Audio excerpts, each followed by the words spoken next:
Hey guys, today we're going to be doing a character analysis video on Eustass, Captain Kidd.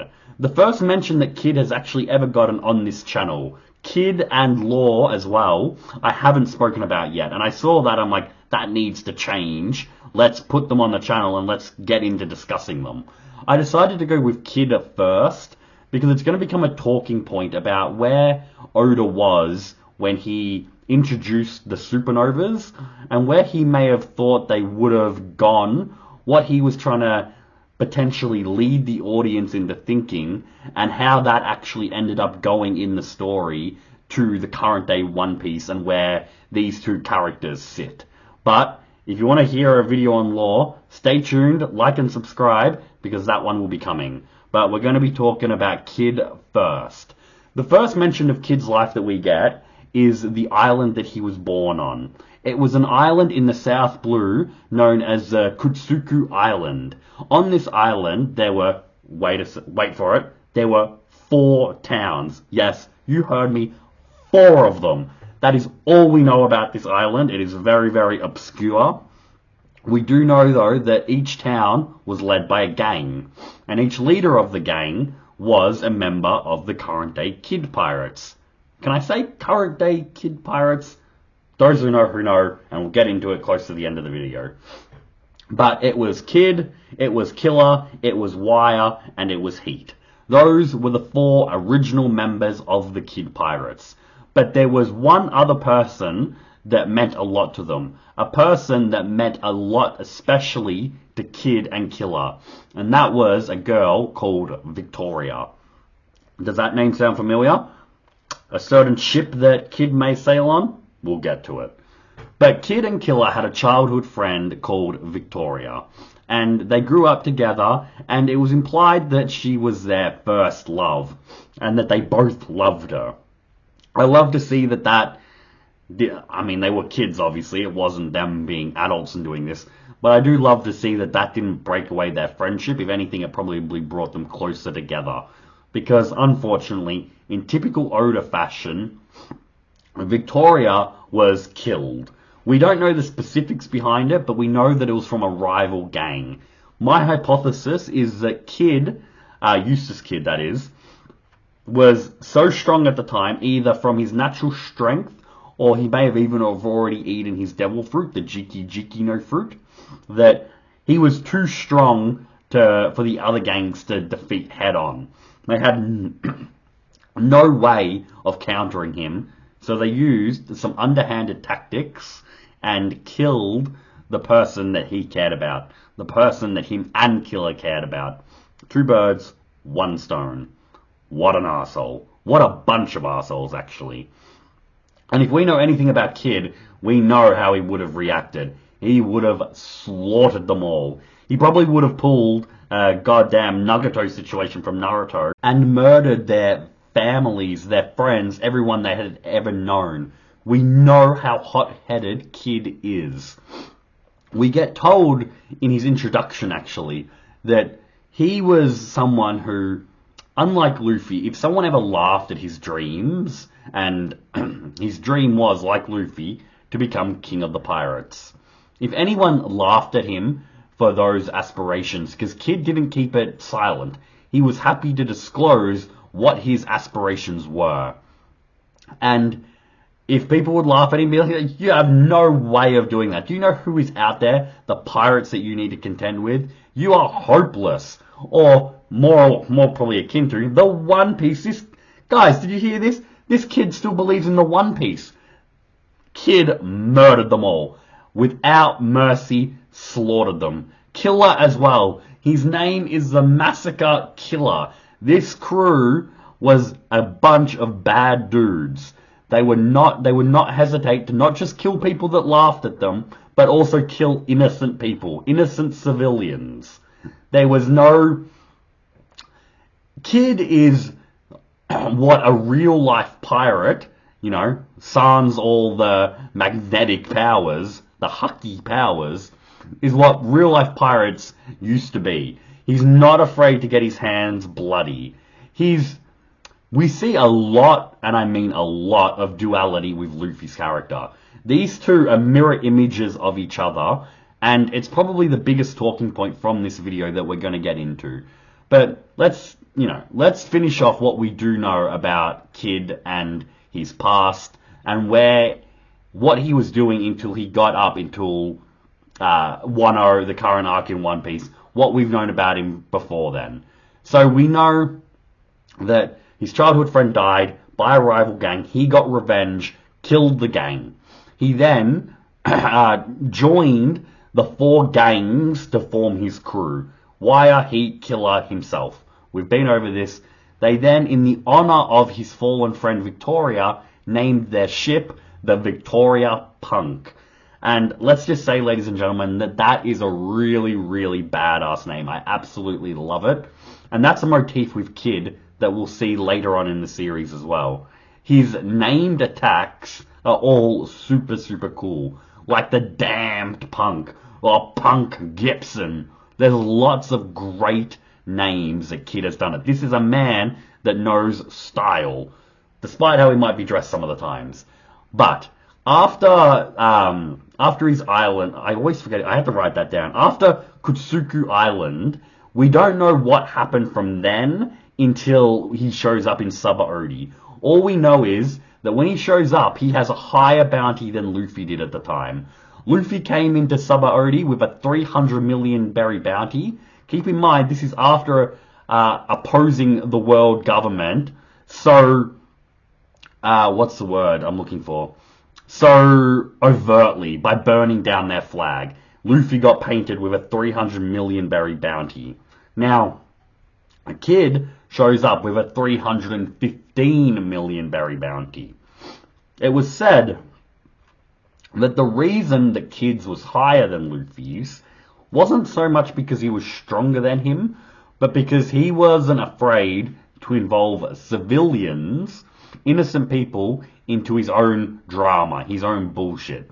If he had to kill them, if they got in the way and they died, they died. All Kid cared about was himself accomplishing his goal, and surprisingly, his crew. Because we get a little bit of a Doflamingo situation going on, where Kid, he isn't, as much as what he reflects on it to the outer populace of the One Piece world, he truly, truly cares about his crew. Killer specifically, he would do anything for Killer. He will happily give his life for Killer. That's something that Doflamingo won't do. So we'll put Kid up in our books for that. But also the other members of his crew. Jack. Wire, Heat. Even the unnamed members, you can really tell that Kid really, really loves and trusts them all, and would go out of his way, would put his life on the line to protect them. So we know he isn't all bad, and I apologize for the numerous cuts that have already happened and that is going to happen. You would not believe the amount of times I have tried to record this. I am sick at the moment, and I cannot talk for more than a couple of minutes without my throat just completely tearing itself apart and forcing me to cough. It is infuriating. If you're not aware, if you're new to this channel, these aren't scripted videos. I'll write down things like the name of the island and stuff like that, just so I can remember it. But, I'm just getting in straight off the cuff, points to his head. You're an idiot, Jack. But just off my own knowledge of it. So that's why these videos are not as, not following as much of a formula as my really, really early stuff did that was all scripted. Who has the time for that? We come on, we shoot the shit, and we get out of here. Usually about 35 minutes, so let's hope and try and get this a little bit quicker. Oh, you see, it almost happened again. I saved it. But he shows up in Sabaody, and we immediately see that he's hot-headed. He's instantly starting a fight with Scratchman Apu, which is nice foreshadowing there by Oda. He probably did not intend for that to happen at this stage, but still, it was really, really good to see where these two end up. But Kid is there in the auction house on Sabaody, where slaves are getting sold to the highest bidder. And while he's there, he gets what's the right word here? He gets a close-up look of Monkey D. Luffy, the pirate that he's been so interested in because he's heard just how crazy and reckless that Luffy is. Kid probably sees him in his own head at this stage as a bit of a kindred spirit. Not someone to be friends with, but someone to be like, you know, for a pirate, you ain't, for, not a pirate, but for a rival, you ain't half bad. And he gets his wish. He gets to see Luffy do something crazy. Luffy punches out Sharlos. One of the best moments in One Piece.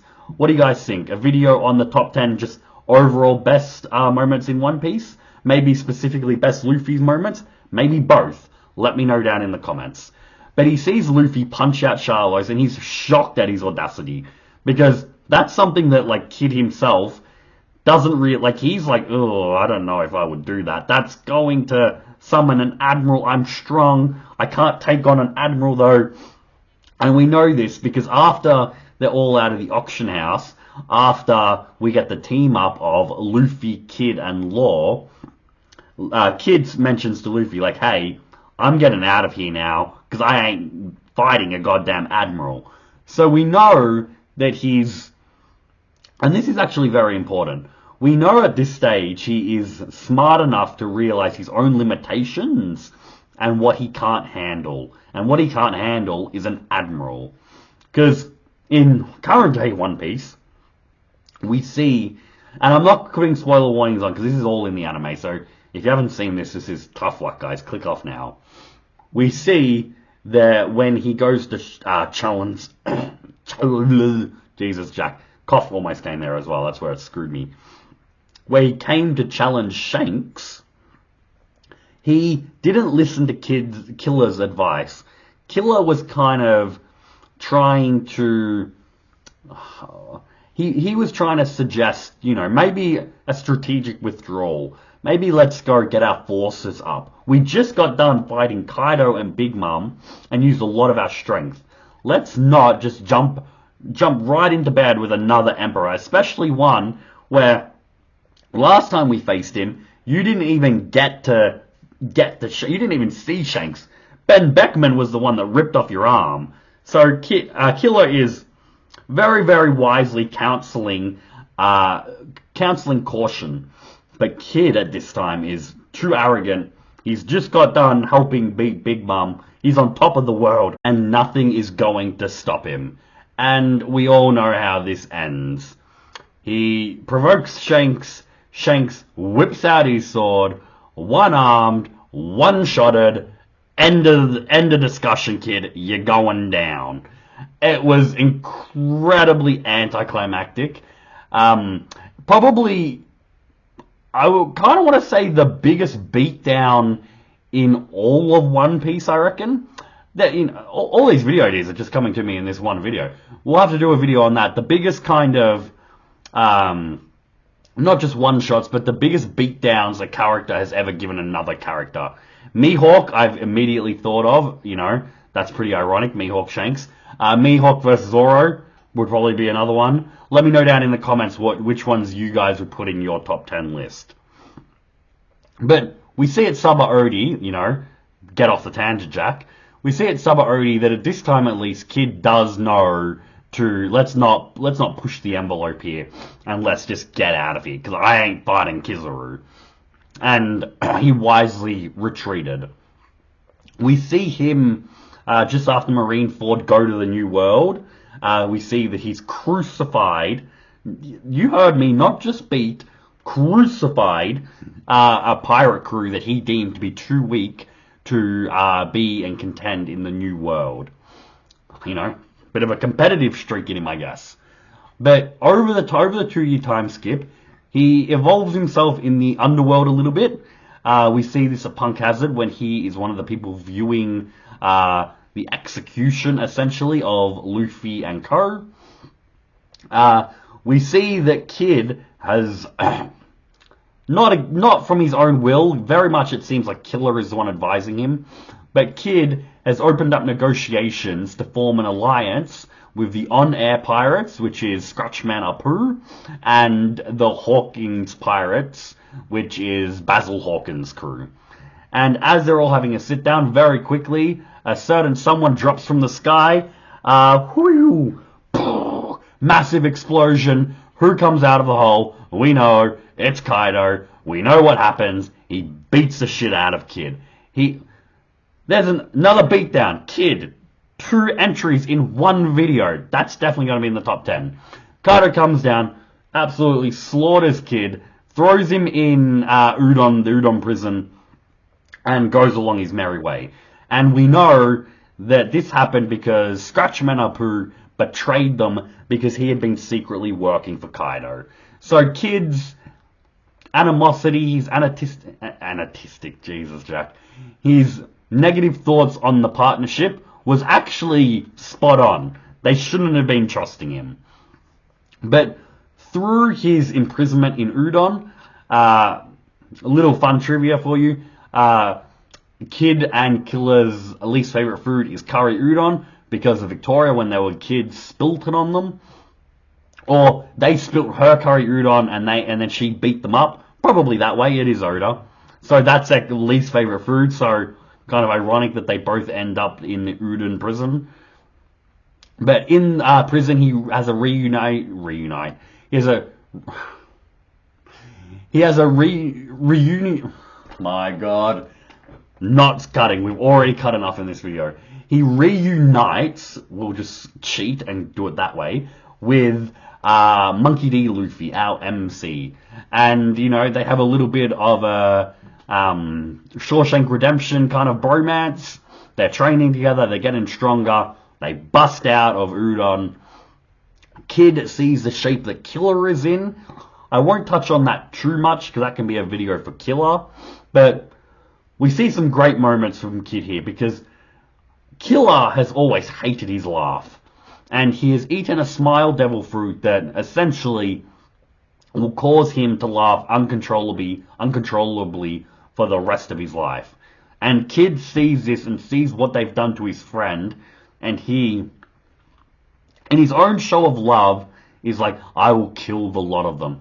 How dare you do this to my Nakama, my first mate, my best friend. This will not stand. Kaido, you are going down. And he joins Luffy and Law's coalition to take down Kaido. And he participates in the battle up on top of Onigashima with Zoro, Killer, Luffy, and Law. And the 5 of them take on Big Mom and Kaido. This was a great battle. We saw so many different powers displayed. We saw Kid whip out the Punk Gibson, which is kind of like a mecha skeleton machine with big fists, metal fists, made out of scrap metal, thanks to his Jiki powers fighting. We see Kid be able to show some really creative, versatile means for his power. He traps Zeus in insulated metal. He can summon harpoon guns out of the metal. We just see a huge expansion on what Kid can do with his powers. But, you know, this is the Luffy show. He's the one that's going to run away with it, and he's the one that gets to fight Kaido. But all hope isn't lost yet, because Kid and Law get to team up and face, as much as they love teaming up, get to team up and face Big Mom. And we get a really great clash of powers here too. We get the awakenings of both Kid and Law. Kid's awakening is a power called a sign, where he can turn a living person, in this case Big Mom, into a magnet. And he can use this in a couple of creative ways. He can use it by making her the north point and making something else the south point. That way, those two forces will always attract together and smash. Now, thanks to Big Mom's durability, this hurt, but not as much as it could have. We see all the steel beams come down as well, because Kid can change this to just make Big Mom herself into more of a strong attraction field around her. Attraction field around Big Mom. Did I just say that? Maybe these videos do need to be scripted. Oh my gosh. But all the steel beams come down and collide and really hurt Big Mom enough that she actually feels it. And we know how impressive that is to get through Big Mom's durability. but she feels her bones and her muscles cracking and breaking, and she's in a lot of pain. She's in a lot of trouble. And that's when Kid is able to utilize his damned punk, where he creates a railgun. No, not that railgun. When he's able to create a railgun to fire electromagnetic projectile at Big Mom that has enough force that sends her straight through Onigashima, like the whole island, all the way into an active volcano. Now, there was some help here by Law, obviously. Lots of people like to debate who had the biggest effect on this fight. I will let you guys debate that down in the comments. I'm not touching that. That's like a Zoro versus Sanji debate, and I'm too sick to get into that tonight. But they have a really, really great fight with her. We also see Kid use the Corona, what was it called? I wrote it down. Did I write it down? Yes, I did. The Punk Corona, or Punk Cornadillo. Let me know how you pronounce it. It's Spanish, but it's essentially a giant metal bull that is bigger than Big Mom in her empowered state. This thing was huge. It was so cool seeing Kid be able to make something like this. Just going to show how versatile his devil fruit actually is. But we know where Kid's story ends, or do we? He gains a 3 billion berry bounty. Yes, outrageous. I know, I can't believe we started on 30 million either. The power increase is insane. But we know where this goes. Kid sails off with Law, not with Law, but Law sails off as well with his 3 billion berry bounty too. And they both encounter Emperors, and it both doesn't go well. Specifically worse for Kid than Law. Law at least gets saved by Beppo after being assaulted by Blackbeard. But Kid, well, I think one Scottish man met one Irish man, and I think the Irish man won. Because Shanks, a divine departure, whew, Kid down. Not just Kid, Killer, his best friend, tries to protect him. He's down as well. The Kid pirates try and beg for their captain and vice captain's life by offering poneglyphs. Shanks, from record, doesn't even take them. I could be wrong about that. Correct me down in the comments. Does he take the poneglyph scriptures? I can't remember. But Shanks bolts, and Dory and Broggy just then go and wipe out the Kid pirates totally. Now, are they actually dead? This is Oda we're talking about. But we're also talking about an Oda that is more than happy to kill off more characters now that he's at the end stretch of his story. Do I think they will be alive? I'm not sure. I think if they were to be, they would have to show up on Elbath, because that's where they were taken out, just off the shores of Elbath. So, I thought, I'm not going to go into this too much, just because of spoilers. I know I said blah, blah, blah, just, I'm not going to get into it too much, but in the underworld of Elbath, there were a bunch of humans living there, and there was also the Lego City in Elbath. I know that imagine if you had never watched One Piece before, and you had heard someone talking about a giant village and then going into the underworld and Lego and craziness. Rainbow Roads, Mario Kart's in it, it's crazy. But there were two locations, in the Lego City or down in the underworld, that they could be. They could be nursing their wounds right now. It could be that the lesser members of the crew are trying to get enough medical supplies together to heal Kid, because they don't want to make themselves known, because they just pissed off all of the giants. So they might be trying to lay low there and might pop up at the end of the arc. It's possible. Truthfully, I actually like the idea of him dying, because it just goes to show the weight that the characters need to carry if they want to continue on from this point in the story. If you're going to sail these seas to Raftel, I haven't called it that in so long, sail the seas to Laftel, then you need to be aware that there's a certain criteria of strength that you need to be at. And if you're going to be someone like Kid, not just in terms of physical strength, but mental strength, if you're going to be as reckless as Kid, then you're going to get taken out of the fold, and you're not going to be one of those contenders. You're not going to be the person that Roger is waiting for. But I do like the idea of him being dead. I did like his character more than what a lot of people seem to do. I'm curious to see how this video will do in terms of the attention that it gets.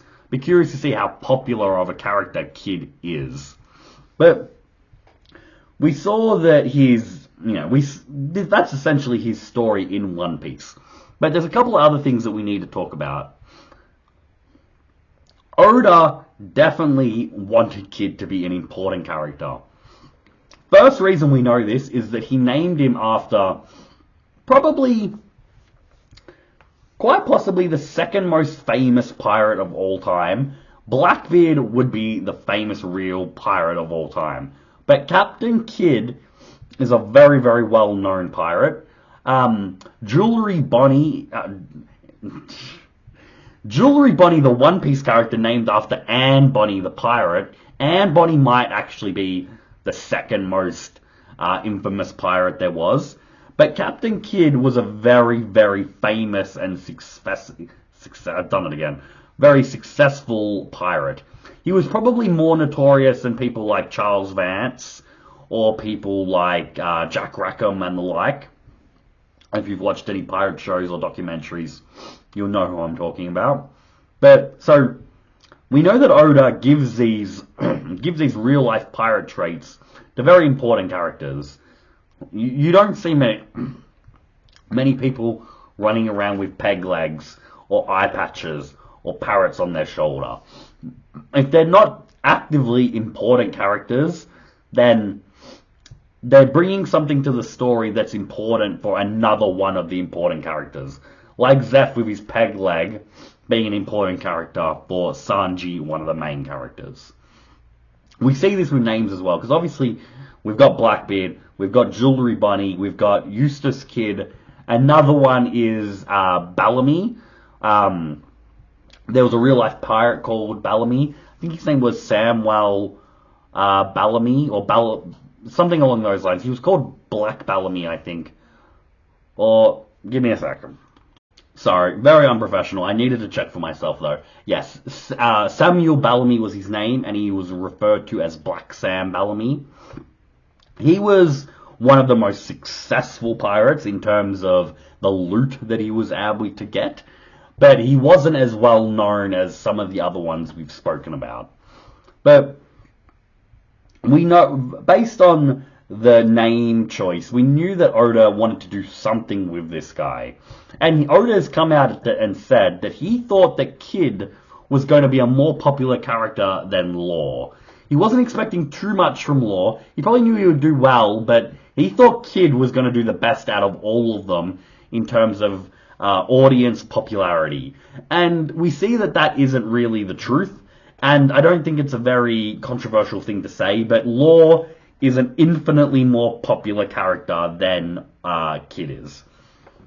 Which I find very interesting that that's what's happened to Kid's character when the writer himself is trying to do the best that he can to get that character over.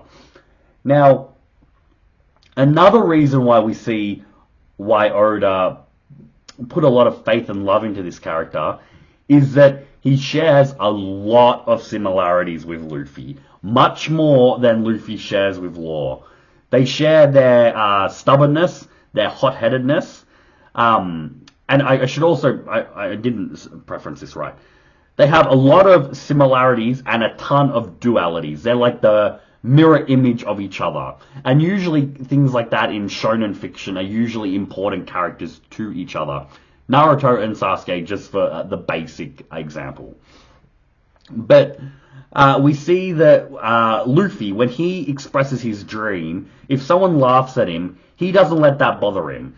Because they're more than happy to laugh at what he wants to do, because he is only caring about himself and the people around him and the opinions that really matter. He knows that he's going to do everything he can to become king of the pirates. If someone else doesn't believe that he can do that, then that's on them. He will prove them wrong and become king of the pirates. But Kid, on the other hand, he has anyone laugh about his ideology, his dreams. He goes Metal Town on their ass and shoots them with a damned punk. I just love the name of that move. But so we see the differences there with their characters and how they talk about their dreams, which is very important because we know that dreams is one of the biggest concepts in One Piece.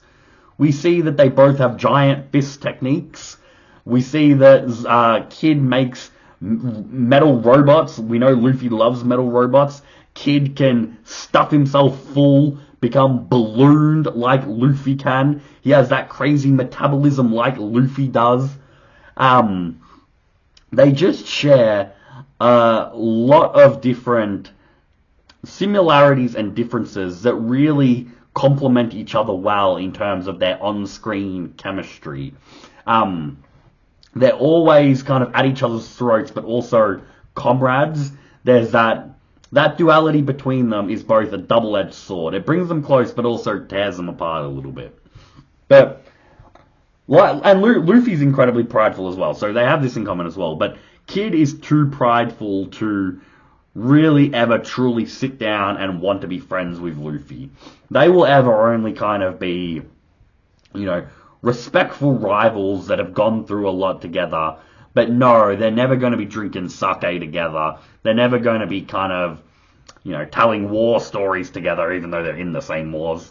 But Oda, it seemed like, put Kid in the story specifically to show the audience how Luffy differs from someone who is his doppelganger, yet more aggressive and more outrageous. So I think there was a lot of evidence to back up the thoughts on Oda expecting Kid to be the most popular supernova. Keep in mind, if you didn't know, that the supernovas were never... That hadn't been in the plans for years. They were kind of introduced at a spur-of-the-moment decision because some of Oda's editors wanted him to add some new characters in. So he came up with the supernovas. And think about where they've gone in the story and how much they've influenced the story. It's crazy to think that that wasn't fully in the plans. Just goes to show how great of a writer Oda really is.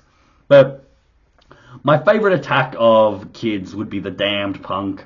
I like that when he shoots the railgun, it also attracts people around him, so it makes it incredibly difficult to dodge. It reminds me a little bit of Zaldrus's ability from Seven Deadly Sins. And that's pretty much everything I wanted to discuss in terms of Kid's character, everything we know about him. I'm just checking to see if there's anything I'm forgetting. One interesting fact that I did write down, that I actually got from the wiki, I didn't actually know this. He's one of the only 3 characters, and this is in the manga, not the anime, because we see him do it in the anime. We see the Haki lightning, Conqueror's lightning shine off him and everything. He's one of one of the 3 only characters that is stated to possess Conqueror's Haki that have never shown it. Now, pause the video and tell me down in the comments who are the other 2. How are you supposed to have done that if you've paused the video? Pause the video now and go down in the comments and tell me who the other 2 are. Give it a sec. If you guessed it, it was Hancock and Sengoku. They're the other 2 to make up the 3 characters that are stated to have Conqueror's Haki but have never used it. But guys, that's pretty much everything I wanted to discuss about Kid's character. Everything we know about him. What might happen with him in the future, what might not. His relationship with Law, Luffy, and Killer especially, I find very, very interesting. And I like the way Oda has gone about showing their dualities, their relationship, their banter. Like, I would love to see a crew with those 3 on it. It would be wild and chaotic as all hell, but I reckon it would be a lot of fun, a crew with those 3 on it. But guys, thank you for bearing through all these cuts. I wanted to get another video out this week. I'm hoping to, but if my throat's like this, I might I might just have to leave it for next week, as loath as I am to do that. I was trying to upload every day, but this has really just taken it out of me, and it's made it really, really impossible to do all this. But let me know down in the comments what you guys thought about this video and what you thought about Eustass Captain Kid. Have a great night, guys.